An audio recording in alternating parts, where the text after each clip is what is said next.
जय हिंद साथियों। आज हम लोग देखेंगे जियोग्राफी की फर्स्ट क्लास पहली क्लास मतलब पहला चैप्टर। पिछली क्लास में हम लोगों ने देखा कि हमको क्या पढ़ना है जियोग्राफी में, और वो सिर्फ एक इंट्रोडक्शन क्लास थी। तो चलिए शुरू करते हैं आज की क्लास। आज हम लोग पहले भारत के नामकरण, भारत का नाम, भारत के बहुत सारे नाम हैं, जैसे भारत है, हिंदुस्तान है, इंडिया है, और पौराणिक नाम आर्यावर्त है, जम्बूद्वीप है। तो ये सारे नाम कैसे किसने रखे गए, कैसे रखे, किसने रखे, देखते हैं। तो पहले हेडिंग डाल लेते हैं हम लोग भारत के नाम या भारत का नामकरण। ठीक, तो इधर लिखते हैं भारत का नामकरण। ये हेडिंग डाल लो ऊपर। अब यहाँ सबसे पहले हम लोग देखते हैं जम्बूद्वीप।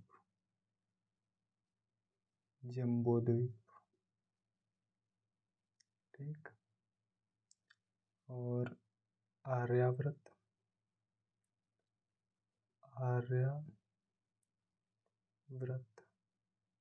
ठीक, और जम्बूद्वीप, आर्यावर्त, भारत,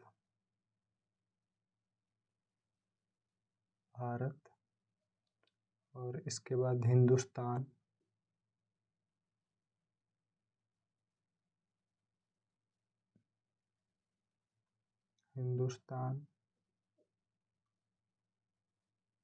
ठीक,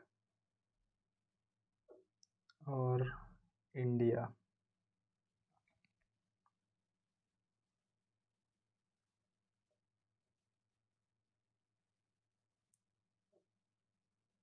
इंडिया। तो 1 2 3 4 5। तो सबसे पहले हम लोग देखेंगे जम्बूद्वीप। जम्बूद्वीप, आर्यावर्त, ये दोनों प्राचीन नाम हैं। भारत भी कह सकते हो, भारत भी, लेकिन उस सबसे प्राचीन जम्बूद्वीप, आर्यावर्त। जम्बूद्वीप जो हमारी किताबों में लिखा है लेखकों ने, कि जम्बूद्वीप के बारे में इतिहासकार कहते हैं कि इसका नाम जो पौराणिक हिंदू ग्रंथ, जैन ग्रंथ और बौद्ध ग्रंथों में भारत को जम्बूद्वीप कहा गया है। दरअसल जम्बूद्वीप एक बहुत बड़ा देश था, अब रहा नहीं, क्योंकि अखंड भारत की जो हम लोग आजकल परिकल्पना कर रहे हैं वो उसी आधार पर कर रहे हैं, क्योंकि अखंड जम्बूद्वीप को ही अखंड भारत हम लोग कहते हैं और वही हम लोग बनाना चाहते हैं। आज का जो भारत है, जो हम लोग ये आज का भारत देखते हैं, ये जम्बूद्वीप का दक्षिणी हिस्सा है केवल, इससे कहीं ज़्यादा बड़ा, कई गुना बड़ा था। तो जम्बूद्वीप यहाँ लिख लेते हैं, उसके आगे हिंदू, जैन और बौद्ध। ठीक, बौद्ध ग्रंथों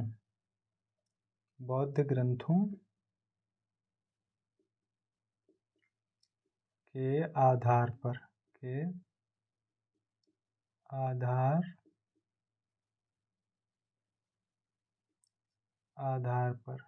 ठीक, बस जम्बूद्वीप के बारे में हमको सिर्फ एग्ज़ाम के पॉइंट ऑफ व्यू से इतना ही लिखना है, हमको इतना ही जानना है। ठीक है, अब आते हैं आर्यावर्त। आर्यों लिखो,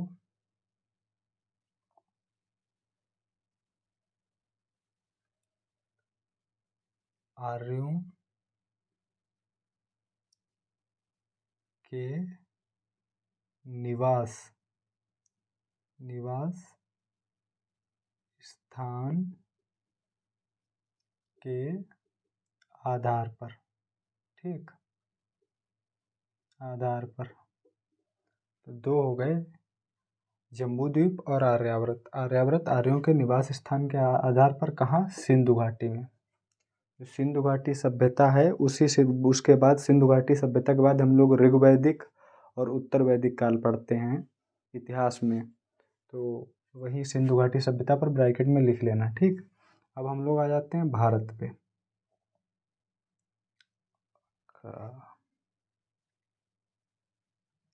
अब हम लोग आते हैं भारत पे। ज़्यादा नखरे कर रहा।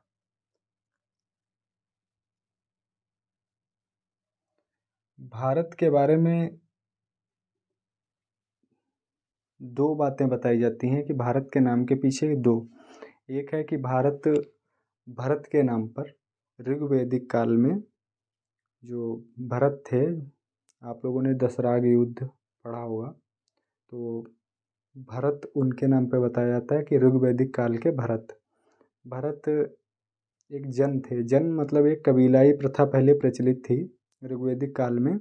आज के राजा जैसे, मतलब आज के क्या, जो हम लोग मुग़ल काल के देखते हैं या गुप्त देखते हैं, जो हम लोगों ने गुप्त के बारे में पढ़ा, मुग़ल काल के बारे में पढ़ा, वैसी व्यवस्था नहीं थी। कबीलाई मतलब कि स्थित घर भी एक सही व्यवस्थित नहीं थे, कभी यहाँ कभी वहाँ। वैसे विषजन, विषपति सब आप लोगों ने पढ़े होंगे, अगर इतिहास सही से पढ़ा होगा तो। वैसे जन एक राजा के समान कह सकते हो बस। तो भरत ऋग्वैदिक काल के, लिख लो ऋग्वैदिक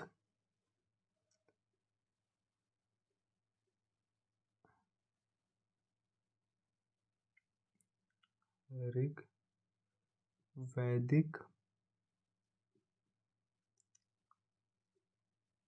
काल के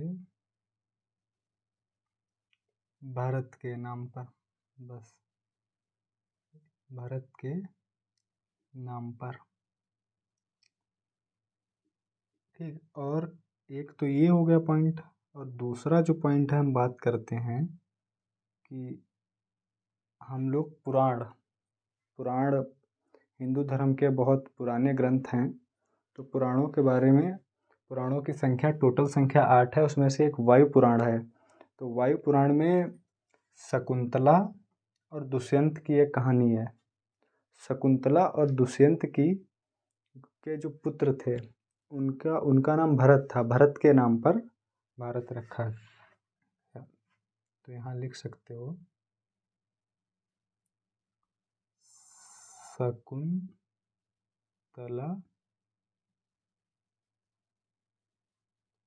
और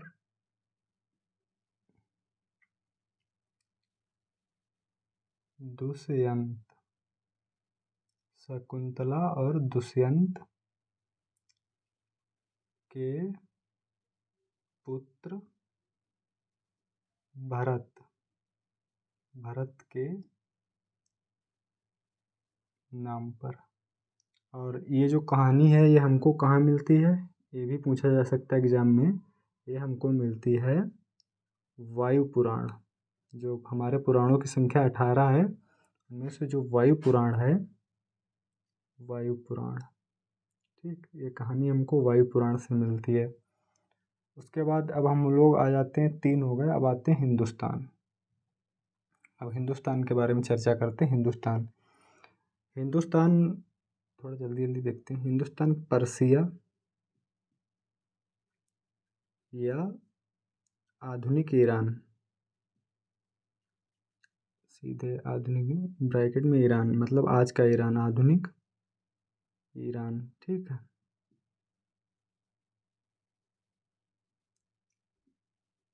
पर्सिया या आधुनिक ईरान के लोगों ने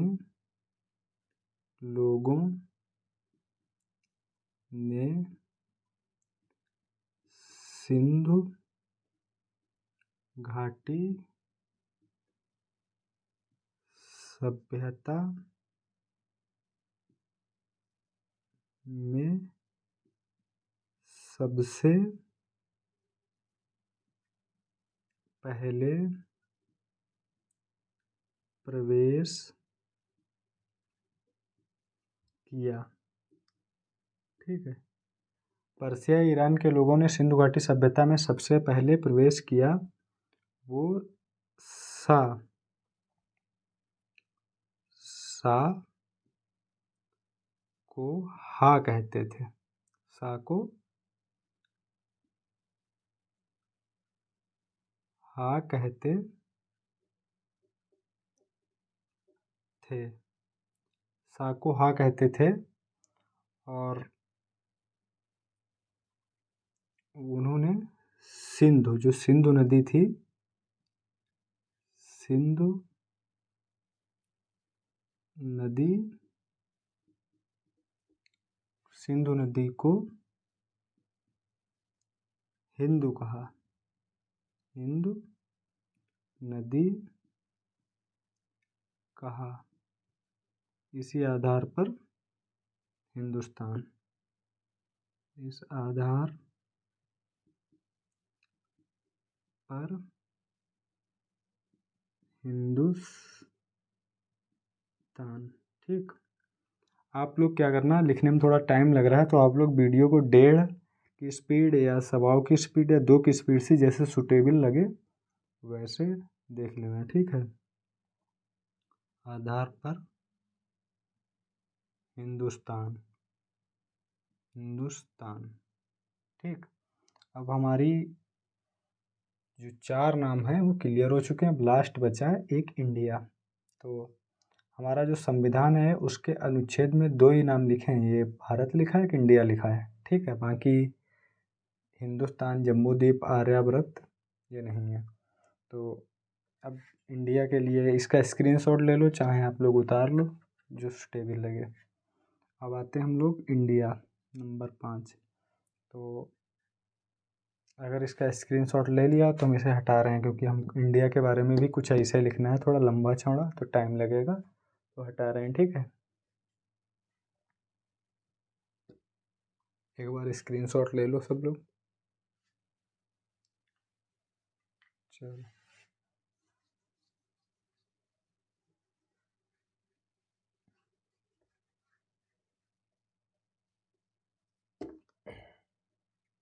अब हम लोग देखते हैं इंडिया के बारे में। इंडिया यूनानियों ने इंडिया नाम दिया है। इंडिया की जो उत्पत्ति है, देखो सीधे पहले यहाँ लिखते हैं कि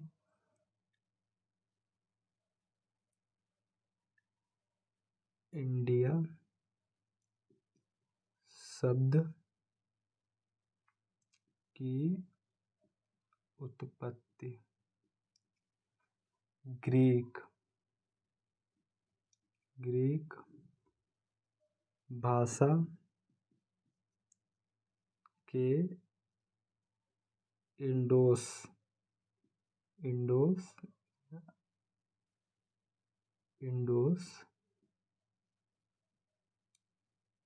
से हुई।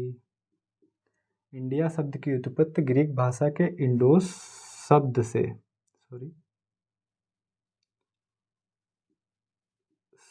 से हुई। ठीक है। और यूनानियों ने, यहाँ ये यूनानियों का दिया हुआ नाम है, यूनानियों ने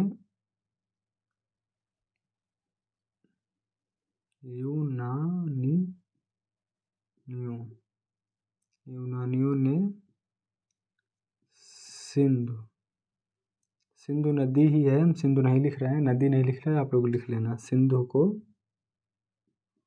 इंडस कहा।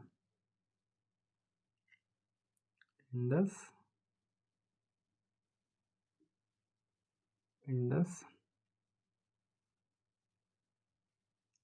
कहा। ठीक है। और यहाँ रहने वाले लोगों को, यहाँ रहने वाले लोगों को इंडियन कहा।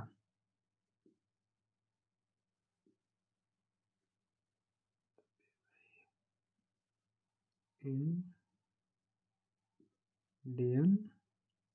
कहा। ठीक है। ग्रीक भाषा। ग्रीक भाषा की जब हम लोग बात करते हैं कि साइंस में अधिकतर बच्चे पढ़ते हैं, सब पढ़ते हैं ग्रीक भाषा में, तो ग्रीक भाषा के शब्द में या ग्रीक भाषा में ऐसा लिखा है, इसका सिर्फ एक ही है कि ये यूरोप को रिप्रेजेंट करता है।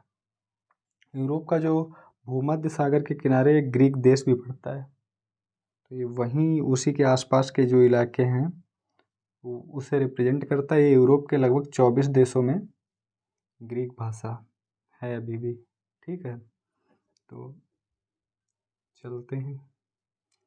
नाम के बारे में हमें लगता है सब कुछ क्लियर हो गया होगा। अगर एग्ज़ाम में पूछ दे कि इंडिया नाम जो है वो किन लोगों ने प्रयुक्त किया था, किसके द्वारा दिया गया, तो सीधे हम लोग वहाँ ऑप्शन दिया होगा यूनानियों। बस सीधे यूनानियों के द्वारा इंडिया शब्द दिया गया। ठीक है, अब हमने भारत के नाम देख लिए। नाम के बाद अब हम चलते हैं भारत की स्थिति और विस्तार।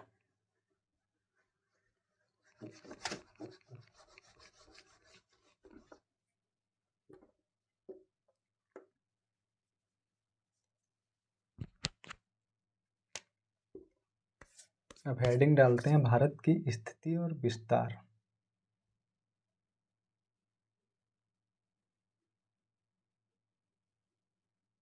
भारत की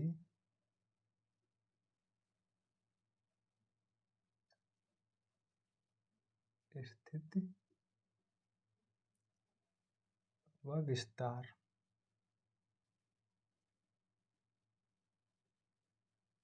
ठीक, एक मिनट इसमें इंक डाल दें।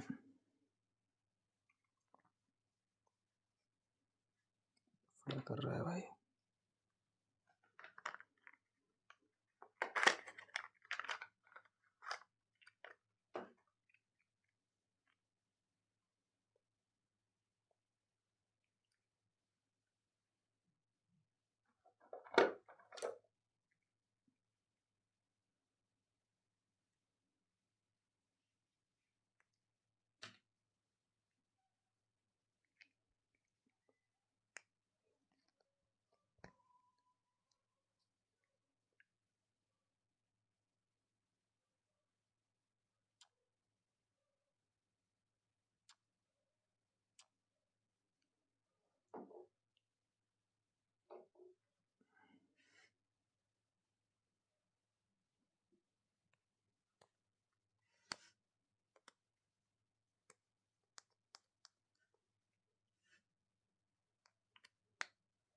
भारत की स्थिति और विस्तार। स्थिति और विस्तार से पहले हम थोड़ा समझ लें, क्योंकि हम इसमें आपको अक्षांश और देशांतर विस्तार भी पढ़ाएंगे, तो पहले जान लेते हैं कि अक्षांश किसे कहते हैं, देशांतर किसे कहते हैं। क्योंकि अगर हमें शब्दों का मतलब नहीं पता होगा तो चीज़ें हमारे अच्छे से समझ में नहीं आएंगी। क्योंकि शब्दों का मतलब, हमारा ऐसा मानना है कि आपको किसी भी शब्द का मतलब जानना बहुत ज़रूरी है। तो चलते हैं देखते हैं कि देशांतर किसे कहते हैं, पहले अक्षांश किसे कहते हैं। तो हम लोग, ये पृथ्वी कुछ हमारी इस तरीके की है। ठीक है, गोल, अगर गोल बहुत नहीं बना तो ज़्यादा सोचें नहीं। ठीक है, हमारी ड्राइंग बहुत अच्छी नहीं है, बस मैप बना लेते हैं किसी तरीके से। एक मिनट यार, बन जा भैया गोल। चलो पहले से ठीक है, लेकिन देखो अक्षांश और देशांतर। पहले हम लोग बात करेंगे अक्षांश पे। पहले हम लोग बात करेंगे अक्षांश। अक्षांश रेखाएं क्या हैं? ठीक है, तो पहले हम लोग बात करते हैं अक्षांश। देखो ये कुछ नहीं, ये सिर्फ काल्पनिक रेखाएं हैं, क्योंकि हमको कहीं ऊपर दूरी याद करने के लिए पृथ्वी पे हम किसकी स्थिति कहाँ पे है, तो उसके लिए हमने देशांतर और अक्षांश रेखाओं का प्रयोग किया है।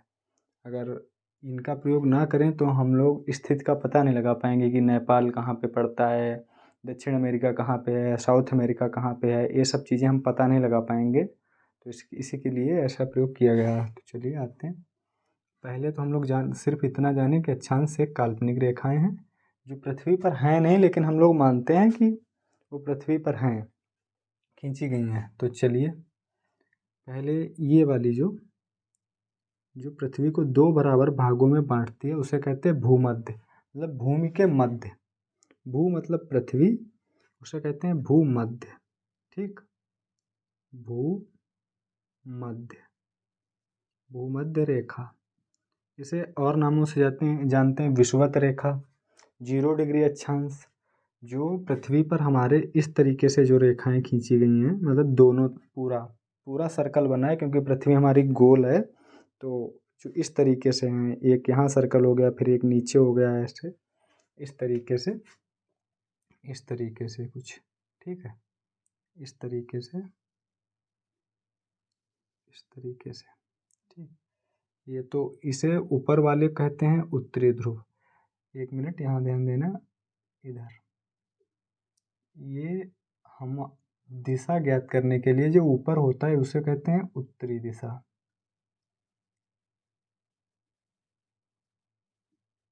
उत्तर, ऊपर वाली उत्तर दिशा हो गई। इस साइड पूरब, पूरब, ये दक्षिण, दक्षिण, और इधर पश्चिम। ठीक, पश्चिम। तो हमको ये सिंबल याद रखना है, बना लेना है। और ऊपर मतलब कोई चीज़ ऊपर की हो तो उत्तर, नीचे के लिए दक्षिण, इधर साइड पूरब और इधर पश्चिम। ठीक, आई होप समझ में आ गया होगा। ठीक है, चलते हैं।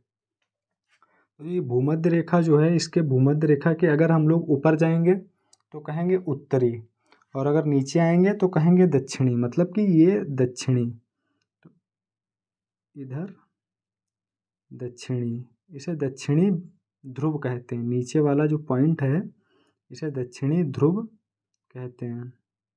ठीक, और इसे उत्तरी ध्रुव, ये हो गया हमारा उत्तरी ध्रुव। एक मिनट, उत्तरी ध्रुव। ठीक, ये पॉइंट उत्तरी ध्रुव, ये पॉइंट दक्षिणी ध्रुव। ठीक है, तो ये रेखाएं, इनकी बीच की दूरी हमेशा समान रहती है, ध्यान रखना। अगर पूछ लें देशांतर रेखाओं की बीच की दूरी समान रहती है। ठीक है, और अगर हम भूमध्य रेखा से उत्तर की तरफ जाते हैं तो कहते हैं कि उत्तरी उत्तरी अक्षांश। जैसे इसको मान लेते हैं, ये 23.5 डिग्री, 23.5 डिग्री उत्तरी अक्षांश है। ठीक, तो इसको लिखेंगे 23.5 डिग्री उत्तरी। अच्छा, थोड़ी सी जानकारी कि ये जो है, जब हम लोग ऐसे लिखते हैं कि 23.5, ये डिग्री हो गया। ठीक है, ये डिग्री हो गया, और इसको हम लोग पढ़ते हैं इधर 23 डिग्री 30 मिनट, 23 डिग्री 30 मिनट। तो ये जो सिंबल है ये मिनट का है। अभी हम लोग आगे जब यहाँ पढ़ेंगे, इधर इसका अक्षांशीय विस्तार देखेंगे तो पढ़ेंगे कि 8 डिग्री 4 मिनट। तो 4 मिनट के लिए, ये यूज करेंगे, ये वाला सिंबल। और अगर सेकंड, पहली बात अक्षांशीय और देशांतरी विस्तार में सेकंड की बात नहीं होती, हाँ, लेकिन क्वेश्चन कभी कभी पूछ दिए जाते हैं, तो उनको हल करने के लिए तो सेकंड के लिए डबल टिक, मतलब यहाँ पे डबल टिक लग जाएगा। जैसे सिंगल, मिनट के लिए सिंगल, और सेकंड के लिए डबल टिक। ठीक है, तो चलिए, तो ये हो गया 23.5 डिग्री। ऐसे ही यहाँ पे जब जितनी भी ऊपर जाएंगे तो उत्तरी अक्षांश, इधर वाले सब उत्तरी अक्षांश। ठीक, जब हम लोग नीचे नीचे आएंगे तो यहाँ से भी 90 डिग्री है ऊपर को। ठीक है, नीचे भी जब आएंगे तब भी 90 डिग्री पे है। तो यहाँ से जब नीचे चलेंगे तो नीचे ये, इसको कहेंगे ये भी 23.5 डिग्री है, ये भी 23.5 डिग्री है। ठीक है, तो अगर हम लोग उत्तरी दक्षिणी नहीं पढ़ेंगे, अगर उत्तरी दक्षिणी का ध्यान नहीं रखेंगे, उत्तरी दक्षिणी सिंबल प्रयोग नहीं करेंगे, तो सिंपल सी बात है कि हम लोग कंफ्यूज हो जाएंगे कि 23.5 डिग्री दक्षिणी की बात किधर जाना। अगर आपसे कहा जाए कि भूमध्य रेखा से 23.5 डिग्री आपको जाना है, अगर आपको नहीं पता है कि उत्तरी दक्षिणी, तो आप कंफ्यूज होंगे ना कि हम सही ठिकाने पहुँचे या सही ठिकाने नहीं पहुँचे। ठीक है, तो आई होप समझ में आ गया होगा कि अक्षांश किसे कहते हैं। अक्षांश जब हम चैप्टर पढ़ाएंगे वर्ल्ड जियोग्राफी में जब पहुंचेंगे तो अक्षांश और देशांतर का पूरा एक चैप्टर है। तो आज बहुत ज़्यादा टाइम नहीं है उस पर बात करने का। अब बस हमको इतना ध्यान रखना कि ये भूमध्य से भूमध्य रेखा कहते हैं, और इसके जब ऊपर जाते हैं तो उत्तरी अक्षांश, नीचे जाते हैं तो दक्षिणी अक्षांश। ठीक है, क्योंकि अगर हमको ये नहीं पता होगा तो हम आगे यहाँ अक्षांशीय देशांतरी विस्तार नहीं पढ़ पाएंगे, समझ पाएंगे। अब हम लोग आ जाते हैं देशांतरी विस्तार पे। ठीक,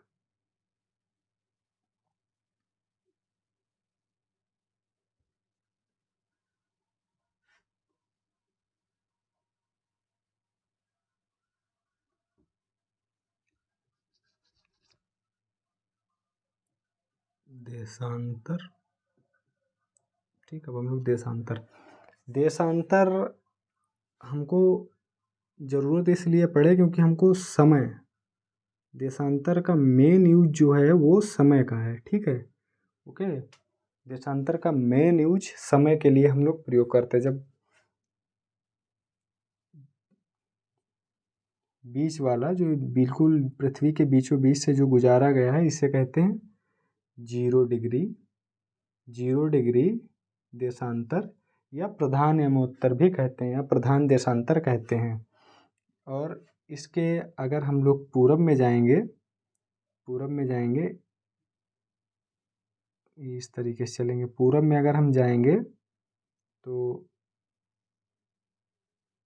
पूर्वी देशांतर। बस सेम इतना ध्यान रखना कि उधर उत्तर दक्षिण में जा रहे थे अक्षांश के लिए, और यहाँ हम लोग पूर्व पश्चिम जाएंगे। तो यहाँ और इधर जाएंगे, अगर भूमध्य जो 0 डिग्री अक्षांश है उसके अगर पश्चिम साइड जाएंगे तो पश्चिमी। बस सिंपल सी बात, कोई बहुत टफ नहीं है, बहुत ईजी है। ठीक है, अब हम लोग इधर वाला जो है ये तो मेन हो गया हमारा, ये मेन हो गया। और अगर हम इसके पश्चिम में जब पूरब में जाएंगे तो पूरब पूर्वी देशांतर, अगर इधर जाएंगे तो पश्चिमी देशांतर। ठीक है, इधर पश्चिमी और इधर पूर्वी, समझ गए। तो इसे हमने टाइम ज्ञात करने के लिए ज्ञात किया, क्योंकि ये वाली जो रेखा है मेन, ये ग्रीनविच, ग्रीनविच एक जगह पड़ती है लंदन, इंग्लैंड, सब लोग जानते होंगे। ब्रिटेन, ब्रिटेन में जगह है एक लंदन। ठीक, लंदन के ये बीचों बीच से गुजरती, लंदन में जो ग्रीनविच जगह है वहाँ से ये गुजरती है। तो कभी कभी पूछ लेते हैं कि प्रधान यमोत्तर कहाँ से गुजरता है, तो सीधे हम लोग लिखेंगे कि लंदन के ग्रीनविच से। इसे जीएमटी भी बोलते हैं, ग्रीनविच मीन टाइम, इसे जीएमटी भी बोलते हैं। ठीक है, और इसके इधर जाएंगे तो टाइम बढ़ेगा और इधर जाएंगे तो टाइम घटेगा। इधर जाने पे टाइम आगे रहता है। इंडिया का टाइम जो है 5 घंटा 30 मिनट, 5 घंटा 30 मिनट आगे है। ठीक है, और पूर्वी पश्चिमी, इतना हमको इसमें याद रखना, देशांतर। अच्छा, ये ग्रीनविच से ही क्यों गुजरी गई? ये फ्रांस से भी गुजरती है, लेकिन फ्रांस में कोई बड़ा शहर नहीं आया जहाँ से गुजरती है। फ्रांस में वहाँ कोई बड़ा शहर, कोई फ्रांस का कोई, जैसे वहाँ की राजधानी हो गई पेरिस, वहाँ से, या कोई भी ऐसी जगह जो लोग जिसे जानते हों, ऐसा कहीं कोई ऐसा शहर नहीं आया, गांव देहात से गुजरी, तो इसीलिए फ्रांस नहीं। यहाँ लंदन से, क्योंकि लंदन बहुत फेमस है, आज से नहीं बड़े ज़माने से फेमस है। तो लंदन, और लंदन के ग्रीनविच से। ठीक है, तो हम लोग समझ गए होंगे कि देशांतरी विस्तार और पश्चिमी विस्तार। अब चलते हैं यार, अब हम लोग भारत की स्थिति की बात करते हैं। तो भारत की स्थिति के लिए फिर वही गोला बनाना पड़ेगा।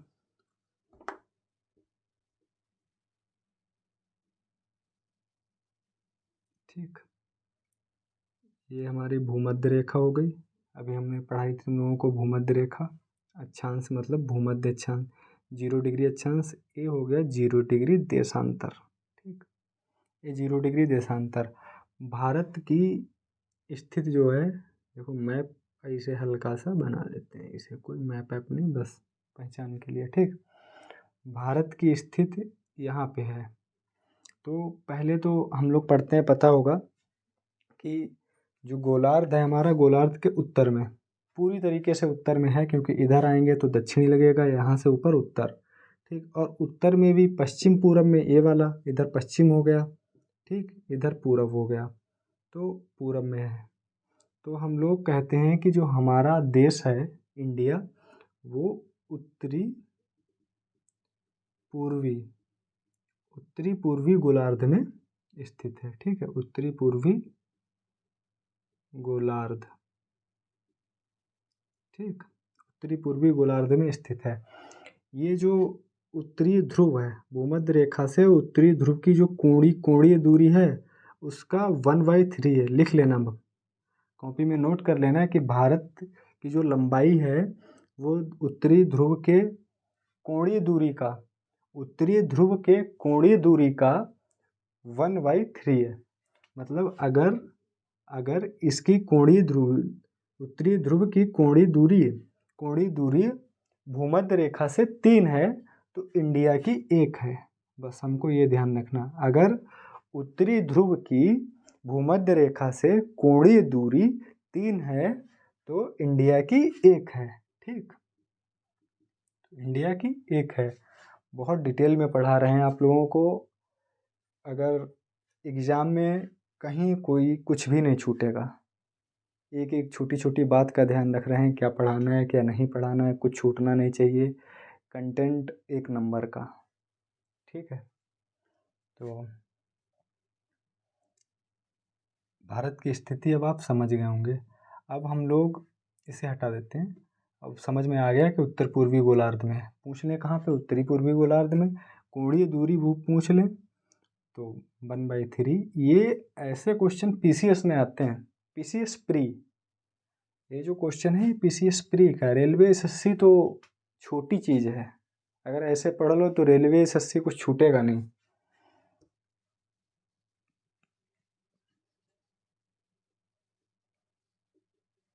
अब हम लोग थोड़ा सा यहाँ पे मैप बना लेते हैं, हल्का सा, बस बहुत कम टाइम में समझाते हैं कि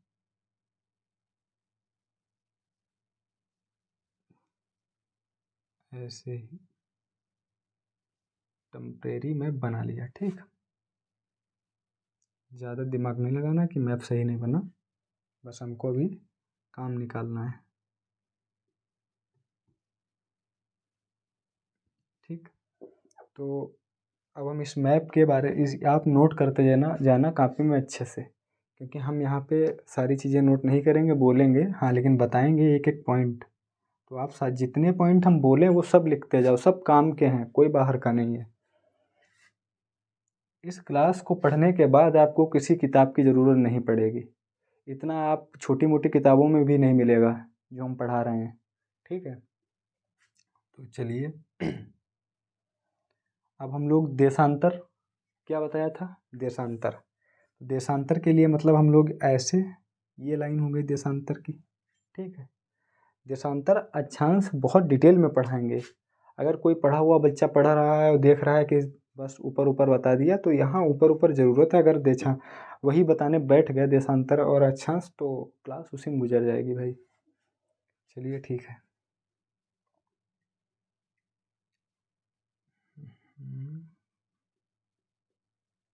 खाली मिटा दिया।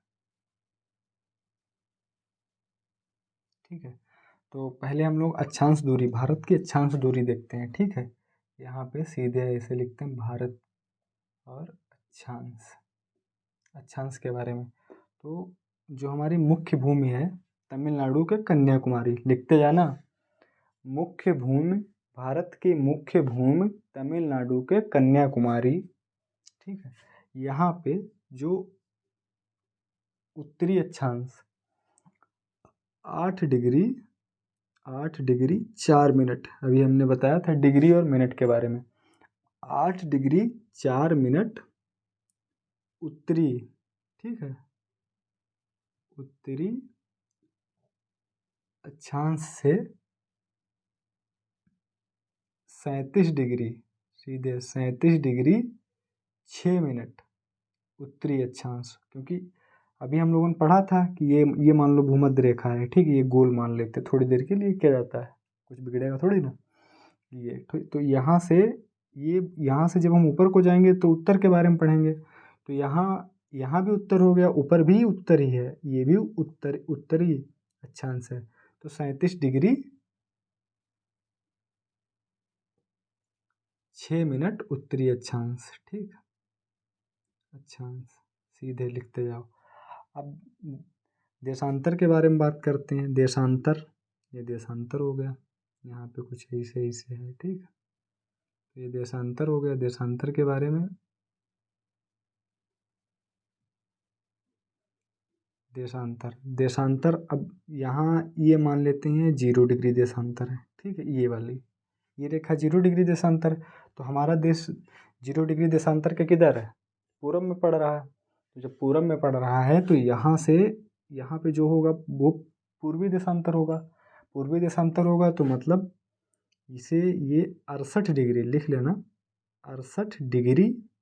ठीक है, 68 डिग्री 7 मिनट, 68 डिग्री 7 मिनट पूर्वी देशांतर, पूर्वी देशांतर। ठीक, पूर्वी देशांतर। और इधर वाला भी, इधर पूर्वी, क्योंकि हम पूर्वी गोले की बात कर रहे हैं तो पूर्वी की बात करेंगे, इधर भी आ जाते हैं। तो ये पड़ेगा 97 डिग्री 25 मिनट। ठीक है, 97 डिग्री 25 मिनट, ये भी पूर्वी देशांतर, ये भी पूर्वी देशांतर। ठीक, पूर्वी देशांतर। टाइम का पता नहीं चल रहा है।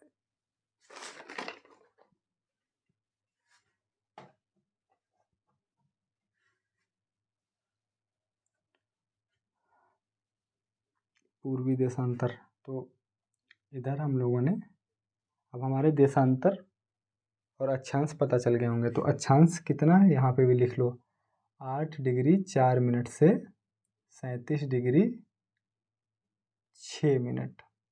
ठीक, और देशांतर, देशांतर चलो यहीं लिख देते हैं। देशांतर, देशांतर, देशांतर है 68 डिग्री 7 मिनट से 97 डिग्री 25 मिनट। अब तुम लोगों को अब एक जादू देखना अभी। अब यहाँ पे हम लोग समझते हैं फिर से, ये हो गया। इधर आते हैं, यहाँ पे हम लोग ये लेते हैं, ये थोड़ा सा, इसे आप समझ लो कि ये इंडिया के अंदर बना है थोड़ी देर के लिए। ये जो ये है क्रॉस, ये इंडिया के अंदर बना है। ठीक है, तो जो इंडिया की उत्तर से, ये उत्तर हो गया, ऊपर हमने बताया था अभी उत्तर, और नीचे वाला दक्षिण। ठीक, दक्षिण। उत्तर से दक्षिण की जो दूरी है वो है 3214 3214 km, 3214 किलोमीटर। ठीक है, ये है उत्तर से दक्षिण, 3214 उत्तर से दक्षिण। अब जो ये सीधी सीधी दूरी हमने बताई आपको। अब हम लोग बात करते हैं ये वाली, सॉरी ये वाली, पूरब से पश्चिम। ये हो गया पश्चिम, ये हो गया पूरब। ठीक, ये हो गया पूरब। तो पूरब से पश्चिम की जो दूरी है वो है 2933 किलोमीटर। ठीक, 2933 किलोमीटर। अब हम लोग जब यहाँ आएंगे, यहाँ पे 8 डिग्री 4 मिनट, तो लगभग देखेंगे कि 29 डिग्री में देखेंगे तो 29, और यहाँ पे भी अगर आप देखेंगे, हम लगभग की बात कर रहे हैं, लगभग 29।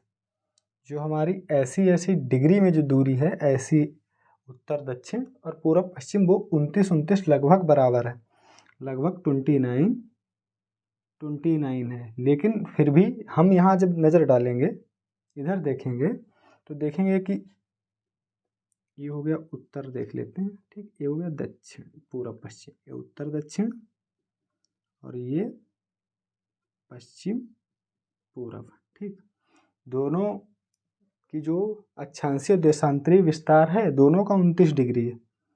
उत्तर से दक्षिण का भी 29 है लगभग, और पूरब से पश्चिम का भी 29 है।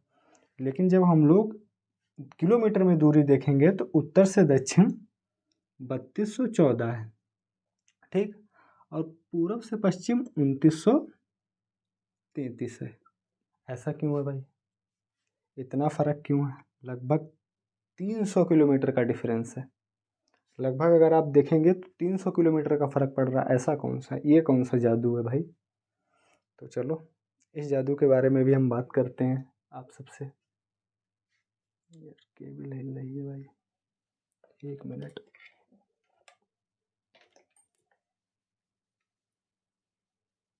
एक मिनट बस, 1 मिनट। माइक वाली केबल हिल रही है, कैमरा हिल जाएगा वरना। भाई भाई भाई भाई, इस पर घड़ी रख देते हैं। ठीक, हाँ, अब हम लोग आते हैं। हाँ, ये भाई कौन सा जादू है ये हम बताते हैं। ये असल बात कोई जादूवादी नहीं है, ये समझ का खेल है, समझ। चलिए शुरू करते हैं। तो हमने अभी आपको बताया था, इधर आ जाते हैं फिर से आते हैं। ये हो गई भूमध्य रेखा। ठीक, ये भूमध्य रेखा हो गई, मतलब 0 डिग्री अक्षांश। ये हो गया 0 डिग्री देशांतर। अब यहाँ एक बात ध्यान रखना कि हमेशा जो अक्षांश के बीच की दूरी होती है वो बराबर रहती है। नोट करते जाओ, पॉइंट नोट कर लो, उसके बाद जब पढ़ाएंगे तो वहाँ भी बताएंगे।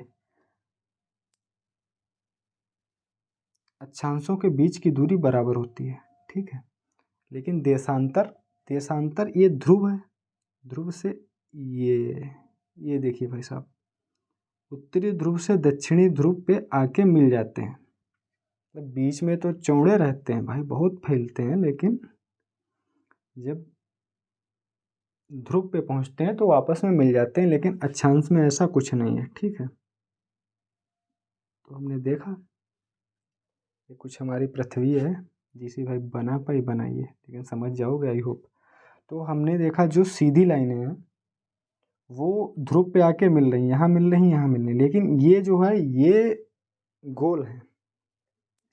इनका हाल यार क्या बताएं भाई, कुछ दिख जाए भाई। इसे घड़ी मान लो यार, ये घड़ी मतलब कि ऐसे अक्षांश रेखाएं जो हैं इधर से इधर, इधर से इधर, इधर से इधर। देशांतरी रेखाएं, अगर हम देशांतरी रेखाओं के लिए थोड़ा अलग सिस्टम है। जैसे ये मान लो, इसे ले लो।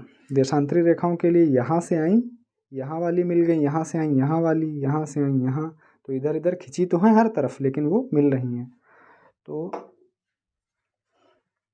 ये सब बताने का मेन पर्पज है कि देशांतरीय रेखाएं भूमध्य रेखा जो 0 डिग्री अक्षांश है वहाँ पे सबसे ज़्यादा दूरी होती है, उनमें वहाँ की डिस्टेंस सबसे ज़्यादा होती है और ध्रुवों पे आके मिल जाती हैं।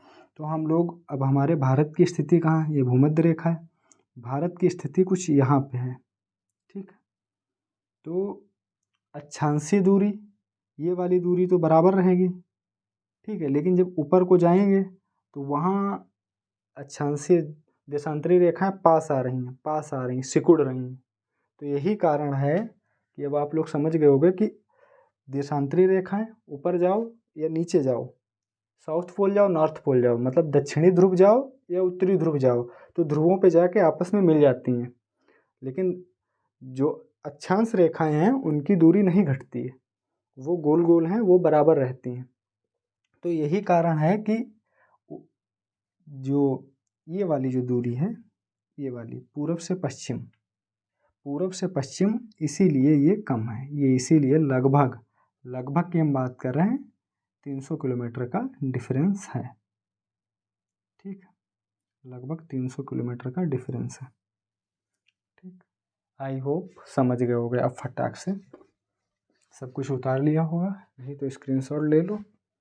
ठीक है, इसे बहुत डिटेल में पढ़ा रहे हैं भाई।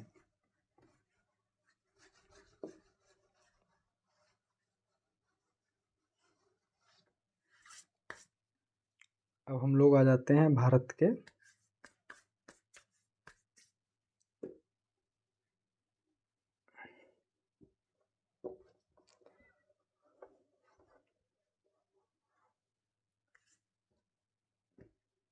और एक पॉइंट नोट कर लेना, जब हम लोग ऐसे ऐसे बात करते हैं, ऐसे ऐसे, ये इंडिया मान लेते हैं, ठीक है।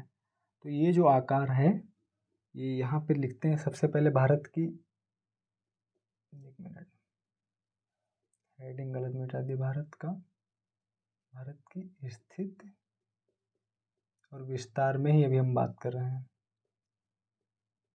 ठीक। भारत की स्थिति और विस्तार, तो भारत की स्थिति और विस्तार, जब ये इस आकार में कुछ भारत है, मतलब अगर ये वाला यहाँ देखेंगे मैप में, इधर से इधर आएंगे, इधर आएंगे इस तरीके से, और इस तरीके से इधर आएंगे, मतलब कि इधर आएंगे और फिर ऐसे यहाँ जाएंगे, फिर इधर आएंगे, मतलब कि ऐसे बनेगा कुछ इस तरीके का। तो ये जो आकार है, अगर हम लोग बात यहाँ लिखते हैं भारत के आकार की, सारी बातें भारत की होंगी, तो हम सिर्फ पॉइंट टू पॉइंट लिखेंगे, आप लिखते जाना। आकार, आकार चतुष्कोणीय, चतुष्कोणीय, ठीक, चतुष्कोणीय हटा देते हैं, चतुष्कोणीय, इसे लगभग लिखेंगे, लगभग, ठीक। भारत का आकार चतुष्कोणीय। अब आ जाते हैं भारत का क्षेत्रफल। सारी बातें भारत के बारे में हो रही हैं, तो सीधे क्षेत्रफल, क्षेत्रफल 32,87,263। कितना है? 32,87,263 किलोमीटर, ठीक है। अब आ जाते हैं कि भारत की विश्व में क्या स्थिति है, मतलब कौन सा आता है, तो लिखो भारत क्षेत्र विश्व में सीधे भारत, विश्व में, आप सब लोग भारत लगा लेना आगे, विश्व में क्षेत्र फल के आकार में, अब यहाँ से देखिए, सबसे बड़ा, सबसे ज़्यादा आकार किसका है, सबसे ज़्यादा किसका है, रूस का। तो सबसे पहले लिखते हैं रूस को। हम इसे याद करने की अभी ट्रिक भी बताएंगे आपको, रूस। उसके बाद आ जाते हैं कनाडा, तो ये नंबर 1, यहाँ नंबर 2। फिर आते हैं यूएसए, सीधे यूएसए लिखते हैं, संयुक्त राज्य अमेरिका, नंबर 3। उसके बाद हम लोग आते हैं चीन के पास, चीन नंबर 4 पे। उसके फिर आते हैं हम लोग ब्राज़ील, ब्राज़ील हो गया नंबर 5 पे। फिर आ जाता है ब्राज़ील के बाद आता है ऑस्ट्रेलिया,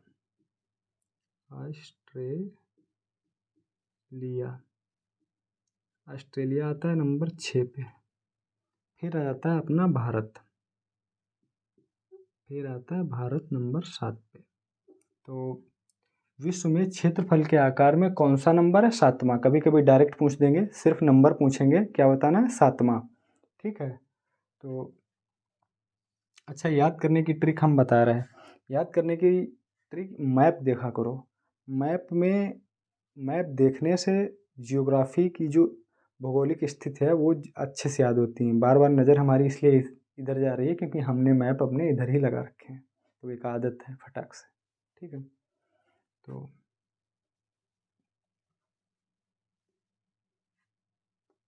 अब आते हैं इधर, तो मैप देखिए, ऐसे मान लीजिए कि ये हो गया अपना एशिया, ठीक, कुछ इस तरीके से। ये हो गया यूरोप, याद करने की ट्रिक बता रहे हैं, अभी देख लो।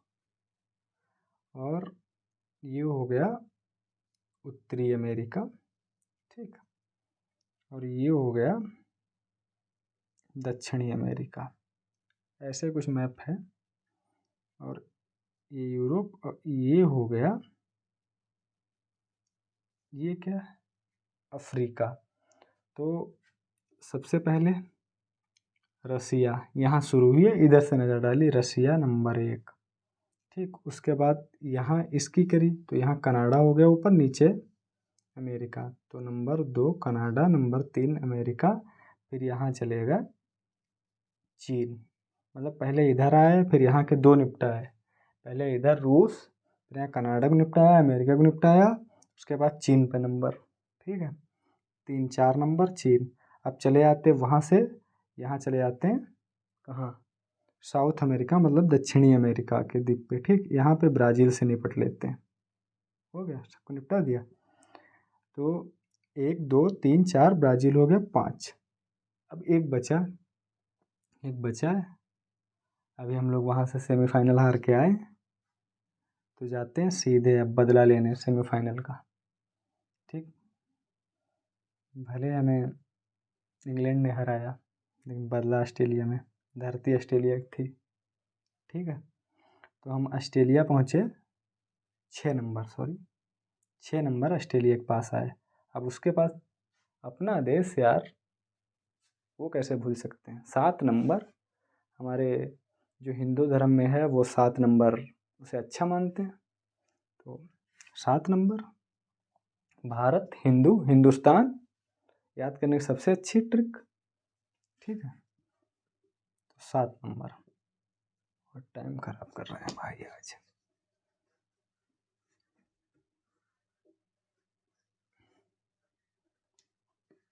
इसके बाद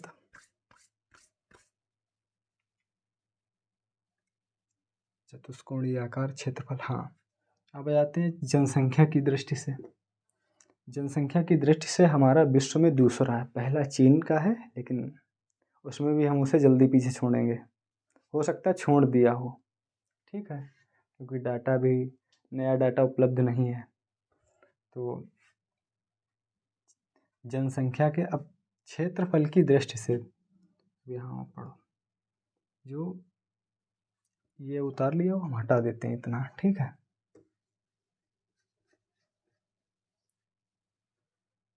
क्षेत्र लिखो, क्षेत्रफल की दृष्टि से भारत का विश्व में स्थान क्या प्रतिशत यहाँ लिखना है, तो स्थान तो 7वां हो गया। विश्व में क्षेत्रफल की दृष्टि से विश्व में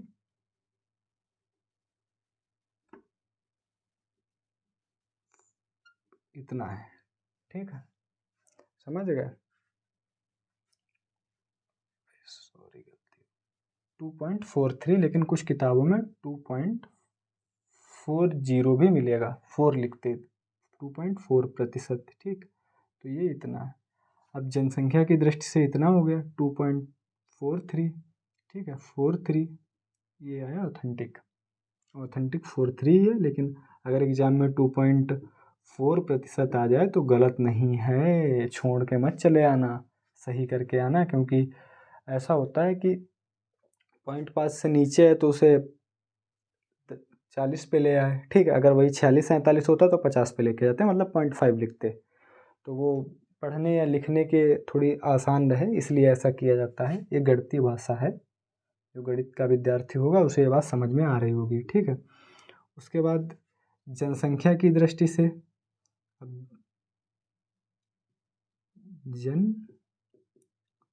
जनसंख्या की दृष्टि से भारत का विश्व में स्थान। ठीक है, भारत का विश्व में स्थान। अब भाई देखो जादू यहाँ भी तुम लोग। ठीक है, 17.5%। कहीं कहीं देखो डाटा है, अलग अलग प्रकार की बुकें हैं, बहुत सारे प्रकाशन है, लेकिन ऑथेंटिक बुकों में भी कहीं कहीं इसे 17.4 लिख के देते हैं प्रतिशत। इतना याद रखना पहले, यहाँ देखो 17.5%, और कहीं कहीं 17.4%। ठीक, ध्यान रखना, लेकिन कोई भी याद कर लो, कोई भी आ सकता है। समझ गए? याद ध्यान दोनों रखने हैं। तो मतलब कि हमारे पास भूभाग है विश्व का 2.43%, लेकिन हमारे पास जनसंख्या कितनी है? ये देखो भैया, विश्व की 17.4% जनसंख्या का हम पालन पोषण कर रहे हैं। ठीक है, तो सबने नोट कर लिया होगा। चलते हैं, सारे पॉइंट मुझे लगता है भारत की स्थिति और विस्तार में सारे पॉइंट लगभग पूरे हो चुके हैं। तो क्षेत्रफल, चतुष्कोण, ये सब हमने पढ़ लिया है। अब हम लोग एक नया टॉपिक शुरू करेंगे, तो उसमें ये देखना है कि नया टॉपिक नहीं है, एक नई हेडिंग डाल लो कि भारत की स्थल, मतलब कि स्थलीय और तटीय सीमा। हेडिंग नहीं, बस वो इसी में है, इसी में समझो। ठीक है, हेडिंग मत डालो, इसी में पढ़ो उसे। अब हम लोग आते हैं कि भारत की स्थलीय सीमा कितनी है। ठीक है, तो सीधे भारत के बारे में बात कर रहे हैं, सीधे इतना लिखेंगे। टाइम देख लेते यार, पता नहीं वीडियो कितना लंबा जाएगा।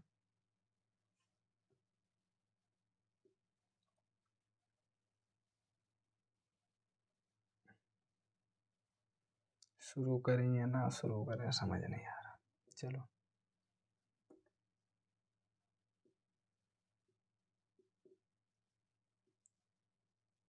स्थलीय सीमा,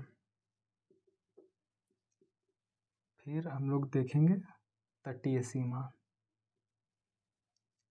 तटीय सीमा, और हम लोग देखेंगे तटीय प्लस द्वीप, मतलब कि तट, ये तटीय सीमा हो गई भारत की। उसके बाद ये अंडमान निकोबार द्वीप, लक्षद्वीप द्वीप भी हैं, इनको भी देखेंगे, इनको थोड़ी ना छोड़ेंगे।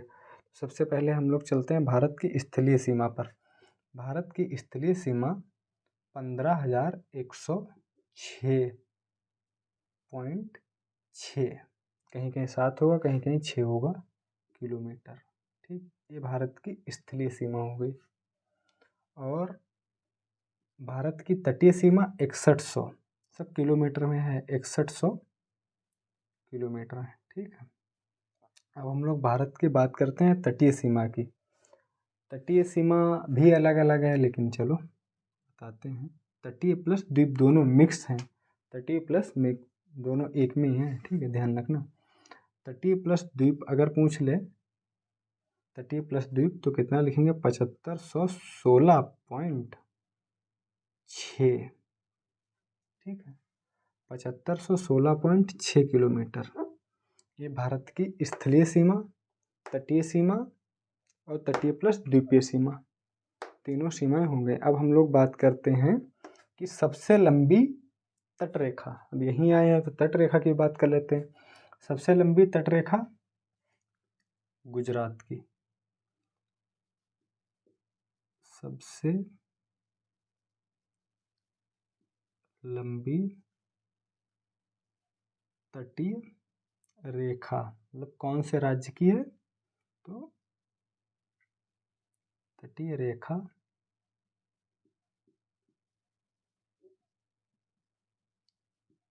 गुजरात।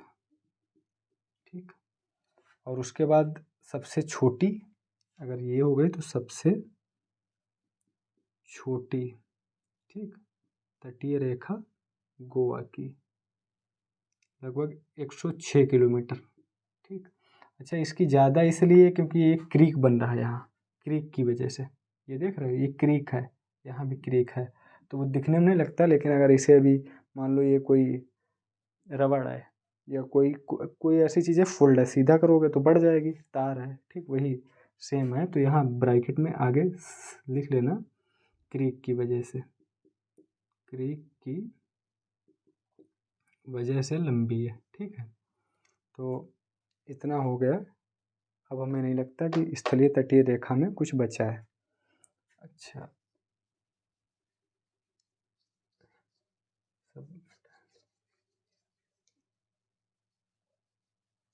अब हम लोग थोड़ा सा बस बिंदु पे बात करेंगे, उसके बाद क्लास को ख़त्म करेंगे, क्योंकि हमें लगता है क्लास अच्छी खासी लंबी हो गई। पॉइंट तो अभी बहुत पढ़ाने, क्योंकि मैप इतना बनाया, बहुत मेहनत की इसे बनाने में, फिर भी एग्जैक्ट थोड़ा बहुत लगभग है मैप जैसे, उसे आज उसका काम नहीं हो पाएगा हमें लगता। अब आ जाओ तो थोड़ा फिर से हम, आज इसका बड़ा प्रयोग हुआ है भाई, मतलब ये वाला जो है, ये वाला हम लोग मान लेते हैं ये पॉइंट है, ठीक है। यहाँ जो पॉइंट है इधर, उसको हमने माना यहाँ इधर, ठीक है। इधर जो पॉइंट है उसको माना यहाँ इधर, ठीक है। और ये वाला जो पॉइंट है इधर वाला सबसे पूर्वी, उसको हमने लिया इधर, ठीक। तो अब हम लोग शुरू करते हैं। सबसे उत्तरी पॉइंट, सबसे उत्तरी पॉइंट को कहते हैं, ऊपर लिख लो, आप लोग लिख लो, सबसे उत्तरी पॉइंट ये लिखे दे रहे भाई, सबसे उत्तरी बिंदु, ठीक, बिंदु इंदिरा कॉल लिखो। सबसे उत्तरी बिंदु का नाम क्या है? इंदिरा कॉल, ठीक। सबसे उत्तरी बिंदु इंदिरा कॉल कहाँ स्थित है, कौन से राज्य में, अगर पूछ ले कहाँ स्थित है? लद्दाख, लद्दाख केंद्र शासित राज्य, ठीक है, लद्दाख केंद्र शासित, ठीक। ऊपर अब आ जाओ नीचे, यहाँ तो जो नीचे पॉइंट है, अगर पूछ ले मुख्य भूमिका, तो मुख्य भूमिका हमको क्या बताना है? मुख्य भूमिका कन्याकुमारी केप कमोरिन, कन्याकुमारी का केप कमोरिन, ठीक है। कन्याकुमारी में केप कमोरिन, ठीक, यहाँ लिख दो कन्याकुमारी,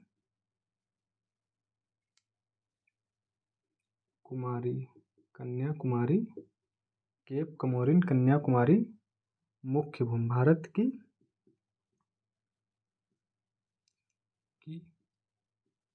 मुख्य भूमि, ठीक, का दक्षिणी पॉइंट, दक्षिणी बिंदु। और उसके बाद ये हो गया। अभी यहाँ थोड़ा और है, यहाँ भी थोड़ा है कि ये इतना लिख लिया, हम इसे हटा दे रहे, स्क्रीनशॉट ले लो, या हम इसे यहाँ से हटाएंगे क्योंकि ऐसे समझ में नहीं आएगा, ठीक। अब हमको पता है कि ये हमारा कुछ भारत है, ठीक है, ये भारत है। यहाँ पे ये अंडमान निकोबार है, ठीक, ऊपर वाला अंडमान द्वीप, नीचे वाला निकोबार द्वीप, ठीक है। तो यहाँ जो निकोबार द्वीप है, निकोबार, निकोबार द्वीप पे सबसे दक्षिणी पॉइंट, भारत का सबसे दक्षिणी पॉइंट पूछा जाए तो वह निकोबार लिखो। भारत का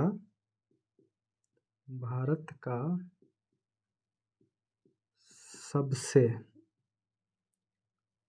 दक्षिणी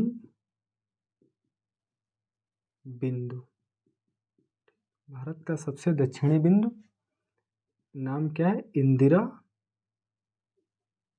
पॉइंट, याद रखना।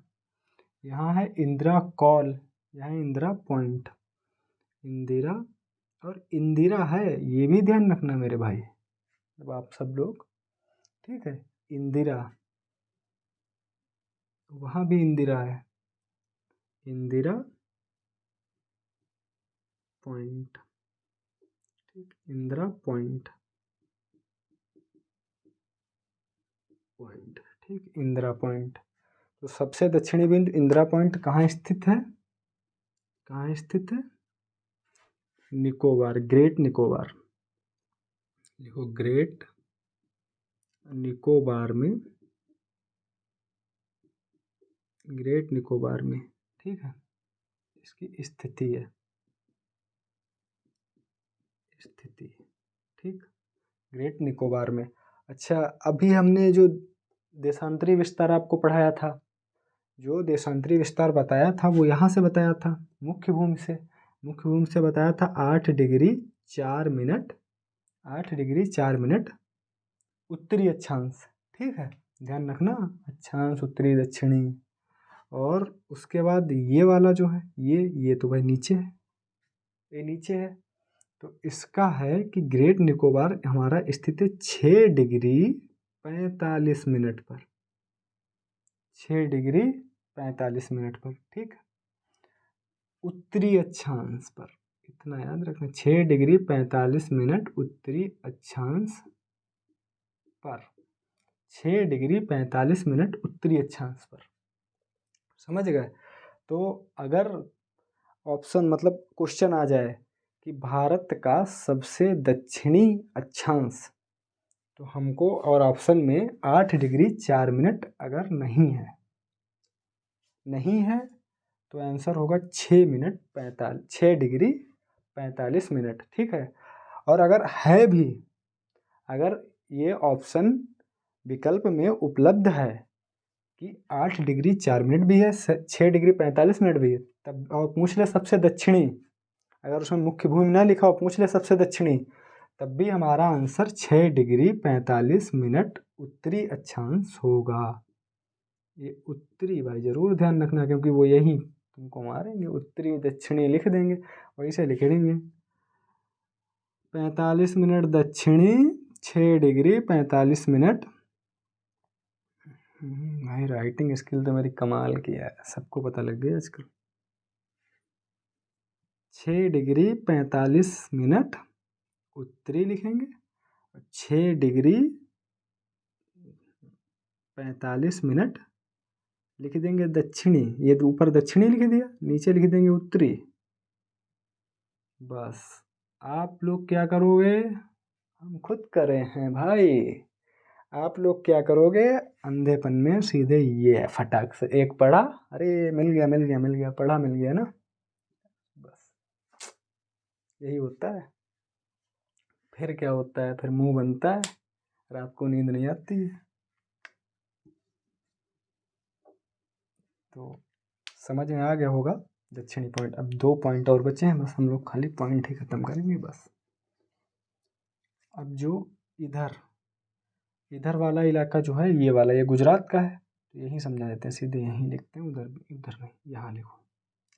ये पड़ता है, इसे बोलते हैं सबसे जो पूर्वी बिंदु है, लिखो सबसे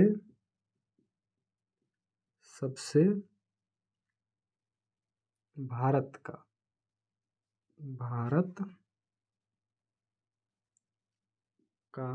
सबसे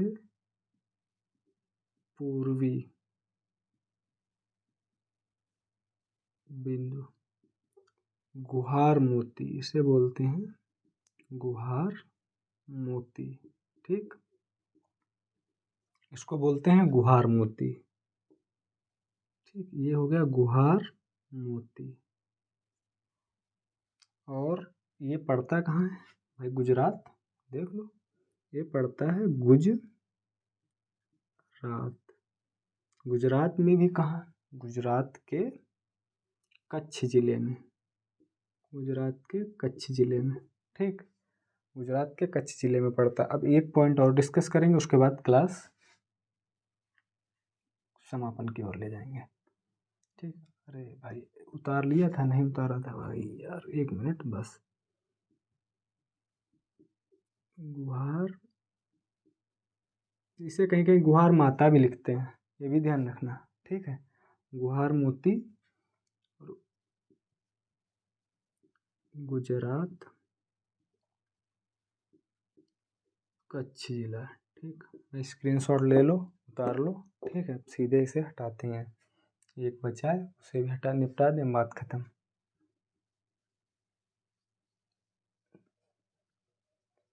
चलो अब ये वाला पॉइंट उधर जगह देखो, यहाँ है नहीं, इस पॉइंट की अब हम बात कर रहे हैं, सबसे पूर्वी, सबसे पश्चिमी देख लिया, सबसे पश्चिमी पॉइंट की अभी हमने बात की, सबसे पश्चिमी, ठीक। अब आते हैं सबसे पूर्वी, भारत का, इस वाले पॉइंट की, भारत का सबसे पूर्वी, अब उसे हमने पता नहीं पश्चिमी लिखा, पूर्वी, हम कंफ्यूज हैं, लेकिन वो पीछे पश्चिमी था, ठीक है, पश्चिमी था। भारत का सबसे पूर्वी बिंदु। ठीक, भारत का सबसे पूर्वी बिंदु, भारत का सबसे पूर्वी बिंदु अरुणाचल प्रदेश में है। ये रहा भाई, इधर देखिए ये वाला अरुणाचल प्रदेश। तो अरुणाचल प्रदेश में सबसे पूर्वी बिंदु को बोलते हैं किबीथु। थोड़ा बड़ा, की किबीथु। ठीक, किबीथु सबसे, भारत का सबसे पूर्वी बिंदु है किबीथु। कहाँ पड़ता है किबीथु? कहाँ पड़ता है? लिखेंगे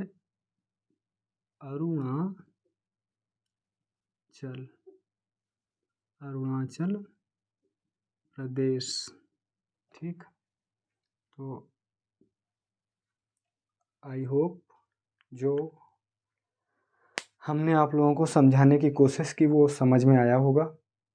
अब हम लोग अगली क्लास में, अभी बहुत कुछ रह गया है फैक्ट में, मानक समय अभी नहीं बताया है, कर्क रेखा नहीं बताई है, और अभी इधर ये सब बना रखे थे हमने, ये जो बनाए हैं पॉइंट, ये मालाबार तट हो गया, कोरोमंडल तट हो गया, और इधर जो उत्तरी सरकार, उसके बाद उत्कल उत्कल उत्कल, ये यहाँ उड़ीसा, उड़ीसा से पश्चिम बंगाल, उत्कल उत्कल उड़ीसा को ही रिप्रेजेंट करता है। हम लोग राष्ट्रगान गाते हैं, उत्कल आता है, उत्कल दिवस 1 अप्रैल, क्योंकि 1 अप्रैल 1936 को उड़ीसा, बिहार, ये सब पहले बिहार था भाई, पश्चिम बंगाल के इधर इधर इधर इधर इधर ये सब बिहार था, झारखंड झारखंड। 1936 में ये बिहार से उड़ीसा अलग हुआ था। 1 अप्रैल 1936, तो उत्कल दिवस भी मनाते हैं। तो ये सारी बातें हम लोग कल करेंगे। आज इतना हो गया है, हमें लगता है बहुत टाइम हो गया होगा, देखते हैं।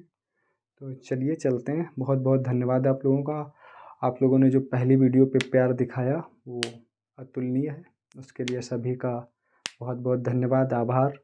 जो हमारे दोस्त और जो भी जानने वाले लोगों ने अप्रिसिएट किया है, एवं हमारे गांव के लोग, हम यहाँ लखनऊ में हैं और उनसे हमारा मिलना कभी कभार होता है, साल 6 महीने में मिलते हैं। उन लोगों ने भी बहुत अप्रिसिएट किया। सबका बहुत बहुत शुक्रिया, बहुत बहुत धन्यवाद। तो चलिए कल मिलते हैं। जय हिंद।